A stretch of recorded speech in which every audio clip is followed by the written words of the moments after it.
Party, party, party, party, party, party.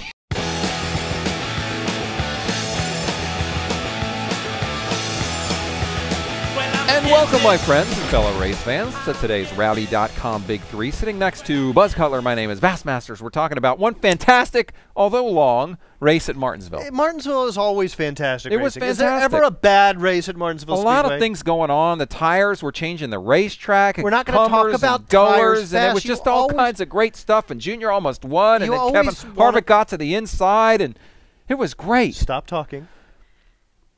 Let's just go down these things one at a time. Okay, you take me through it. Okay, I'm just excited. We're going to start with Kevin Harvick. He won. He won for the second week in a row. Yes. And let's hear from his crew chief, Gil Martin. I mean, we bring something that every week to the racetrack that he's familiar with, his office. I look at it as his office. He's familiar with where everything's at in that thing, and we make small changes when we get to the racetracks. They give Kevin what he needs. And the thing I like about that is we just need to not take our driver out of it with some kind of crazy stuff.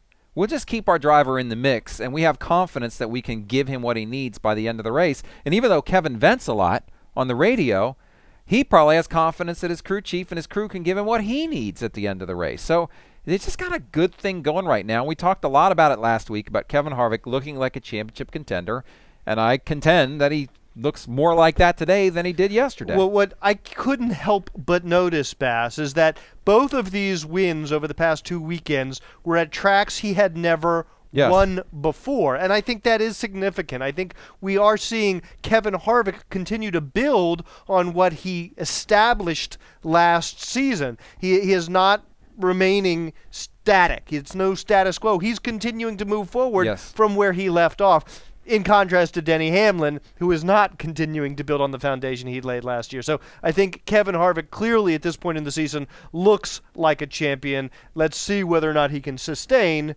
all the way through November. Well, he certainly shows signs of being able to do that. I just think even a top 5 finish yesterday would have been very impressive for Kevin Harvick based on not just where he started, which wasn't that bad. He started 9th, but based on his car.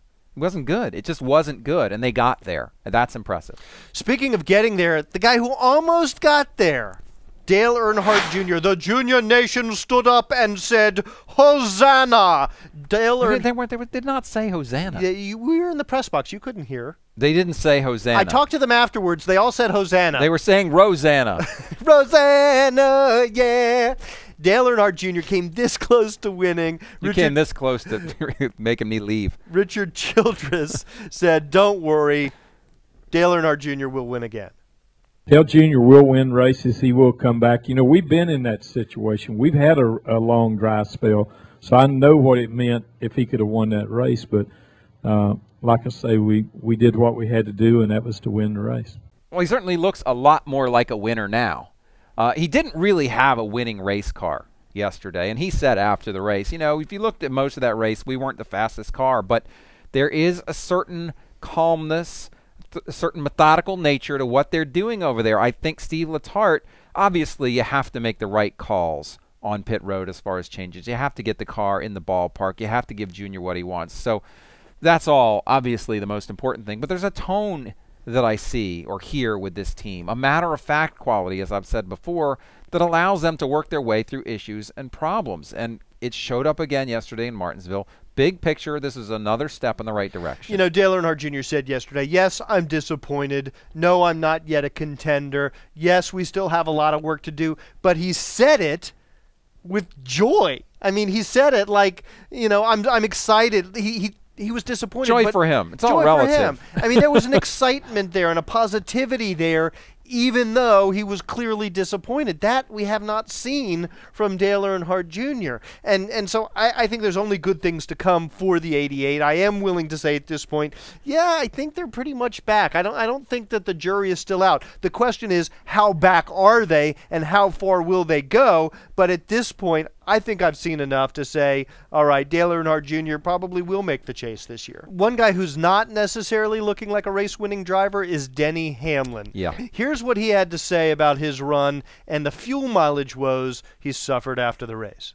Our mileage just sucks real bad. It sucked at Phoenix. It sucks here. So we just got to figure it out. We just don't have all parts All the things we need to do to have a championship team, we don't have all those parts together right now. There has to be some frustration. Man. Because if you look at Martinsville, you're coming in here and you say, well, last year we started slow, and then we came to Martinsville and we won this thing, and we got going again, and we won at Texas, and, you know, that our season kind of turned around. Doesn't feel like the same Denny Hamlin yet this year that we had last year. He finished about 10 spots worse than we would have expected. You know, Johnson was 11th and Hamlin was 12th. That's about 10 spots for each guy, give or take one in each direction that you would have expected.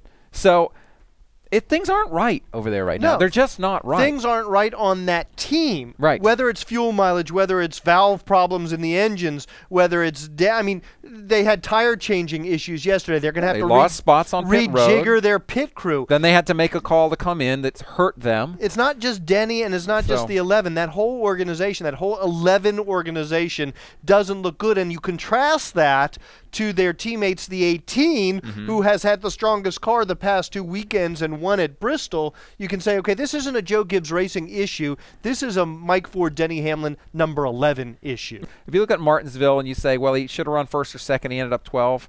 It's like 12, 13, 14 points in this system. That's a lot of spots on the racetrack now that you're going to have to go back. It's kind of like when you lose spots in the pits and you got to go back out and re-earn them out on the racetrack. It's kind of like that. Now he's got to pick up those spots somewhere else. All right. Thank you for watching today's Martinsville post-race edition of the Rowdy.com Big Three. If you're not already following us on Twitter, we invite you to do so. He's Bass_Masters. I'm Buzz_Cutler. You can also follow Rowdy Racing News at Twitter and get all kinds of cool racing junk that way. Up to the minute. We'll see you next time. Rowdy.com. Say it like it is. Say what like it is? Rowdy.com.